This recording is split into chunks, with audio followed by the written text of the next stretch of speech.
Assalamualaikum warahmatullahi wabarakatuh. Perkenalkan, saya Agus dengan NIM 220201010293, kelas MG 816, program studi S1 Manajemen PJJ Universitas Siber Asia. Pada kesempatan kali ini saya akan mempresentasikan jawaban ujian tengah semester mata kuliah Business Big Data dengan topik Industri E-commerce. Video ini adalah presentasi resmi saya sebagai konsultan junior yang dibutuhkan membantu perusahaan e-commerce mengadopsi Big Data untuk meningkatkan daya saing. Tanpa berlama-lama, mari kita mulai. Saya akan jelaskan penerapan 5V Big Data di industri e-commerce. Pertama, volume. E-commerce menghasilkan data sangat besar, contohnya Tokopedia memproses lebih dari 100 juta transaksi per bulan dengan data big harian, log harian puluhan terupdate. Sumber data berasal dari database transaksi dan log aktivitas pengguna. Estimasi ukurannya lebih dari 500 TB data aktif per bulan. Kedua, velocity. Data bergerak sangat cepat, terutama saat flash sale. Contohnya, Tokopedia mencatat lebih dari 100.000 transaksi per menit di Harbolnas.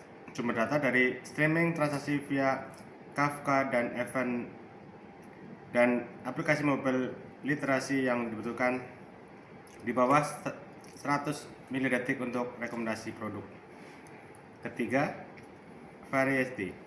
E-commerce mengelola data terstruktur seperti transaksi semi-struktur seperti JSON dan API, dan terstruktur seperti tidak produk serta video.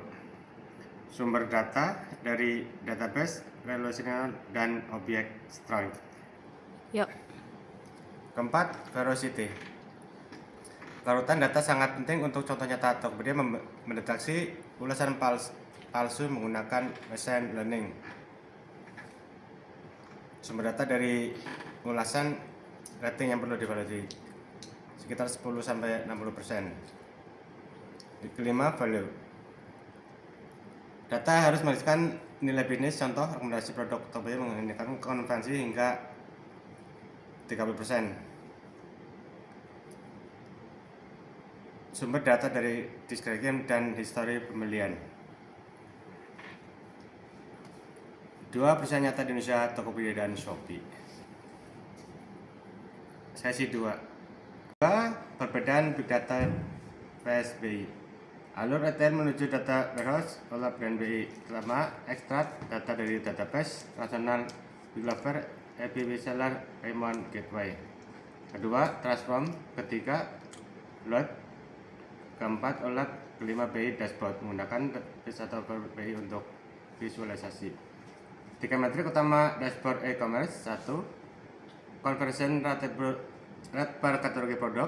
2. Customer acquisition cost dibanding customer lifetime value. 3. On time delivery rate per mitra logistik. Keputusan strategis dari BI yang tidak bisa dari Big Data. Memutuskan alokasi budget marketing ke kategori produk dengan conversion rate rendah. Keputusan strategis dari Big Data yang tidak bisa dari BI. Prediksi logika lonjakan demand produk maksimal musiman 4-6 minggu ke depan. Menggunakan machine learning hingga manajemen bisa menambahkan store ke gudang regional sebelum permintaan mendadak. Sesi ketiga. Framework Apache. Saya memilih framework Apache Spark untuk e-commerce. 3 komponen arsitektur utama. 1. Spark Core, mengelola trust scrolling dan memory management untuk pemrosesan paralel transaksi jutaan pengguna. 2. Spark SQL, memungkinkan SQL standar pada data skala besar. Ketiga, Spark Emulate, library machine learning untuk membangun model rekomendasi produk dan prestasi viral. Skenario Spark Square dibanding Head of Warp Radius. Sistem rekognisi produk real time kolaboratif littering butuh urusan literasi Head of Warp Radius. Spark menyimpan data di RAM sehingga 10 sampai 100 kali lebih cepat. Kelemahan judul Spark. Memori overhead sangat tinggi, butuh cluster dengan RAM besar. Untuk komersial kecil bayar Diamond Cloud komplit tidak bisa ini dengan manfaatnya. Diagram struktur sederhana. Data source seperti transaksi DP dari mobil, app menuju Kafka lalu ke Spark OS, Spark SQL, Emulate dan streaming, kemudian output dan BI, dashboard dan rekomendasi API. Sesi 4. Dimensi value paling relevan. Dari 4 dimensi value, saya memilih revenue sebagai yang paling relevan untuk e-commerce. Argumen finansial. Implementasi big data terdapat langsung ke top line. Setiap peningkatan 1% conversion rate dan personalisasi rekomendasi dapat meningkatkan volume puluhan miliar per tahun. Argumen operasional. Proses bisnis berubah dari kurasi manual halaman beranda menjadi personal otomatis untuk jutaan pengguna. Argumen kompetitif. Jika Tokopedia tidak menerapkan big data untuk generate revenue, Shopee yang sudah deploy invested di AI akan mengambil pengguna karena rekomendasi lebih relevan. Switching cost sangat rendah di e-commerce. Sesi 5. Aplikasi digital. 3 aplikasi yang saya gunakan minimal 5 kali dalam 7 hari terakhir. 1. Tokopedia, implementasi data yang dikumpulkan, Clickstream, Secure, Cut, Abandonment, lokasi rekomendasi akurat. 2. Shopee, data yang dikumpulkan di app behavior, flash conversion behavior, sinyal spesial dari pengguna area yang sama. Rekomendasi akurat, cek 5 mm muncul saat browsing aksesoris laptop. 3. Gojek, GoFood, data yang dikumpulkan temporal behavior jam makan, geolokasi, real time, rating, data loyalty. Rekomendasi akurat, restoran versi nasi padang favorit muncul di dalam jam makan siang. Sesi 6. Contoh pribadi. Contoh data analisis atau deskriptif. Bulan saya ekspor riwayat GoPay ke CCP. Saya buat private table di Google Sheet untuk melihat pengeluaran per kategori insight. Pengeluaran GoFood naik 4% dari bulan lalu. Keputusan meal prep sendiri 3 kali seminggu. Data analisis atau predictive. Saya tracking harga tiket pesawat Jakarta Surabaya di Google Flight selama 3 bulan. Saya hitung moving average 7 hari. Insight harga naik 45% pada H-7 sebelum libur dan paling murah di H-14 sampai H-21. Keputusan beli tiket 3 minggu sebelum lebaran hemat 350.000. Sesi 7. Wawancara narasumber. Saya mewawancari Bapak Budi Santoso, usia 34 tahun, pemilik toko sembako. Dia mengatakan pernah merasa dimati aplikasi. Contohnya setiap ngobrol soal kulkas dengan istri, tiba-tiba muncul iklan kulkas di Shopee dan Instagram. Perasaan beliau campur aduk, senang karena lebih mudah cari barang, tapi khawatir data pribadi bocor. Dia sangat kasus bocor data ke e-commerce. Analis saya ini terkait veracity, akurasi data tidak selalu jelas bagi pengguna awam, juga terkait privasi dari sesi 3. Kabupaten Pak Budi mencantumkan tantangan kepercayaan pengguna. Jika pengguna tidak percaya, mereka akan batasi izin data dan model ML jadi kurang akurat. Sesi 8. Tantangan big data. Tantangan yang saya pilih big data, privasi, dan security. Mengapa lebih crucial di e-commerce? Karena data yang dimulai sangat sensitif, nama alamat, nomor telepon, data keuangan, history belanja yang dimainkan gaya hidup, serta kasus kebocoran data Tokopedia 2020 membuktikan dampaknya serius.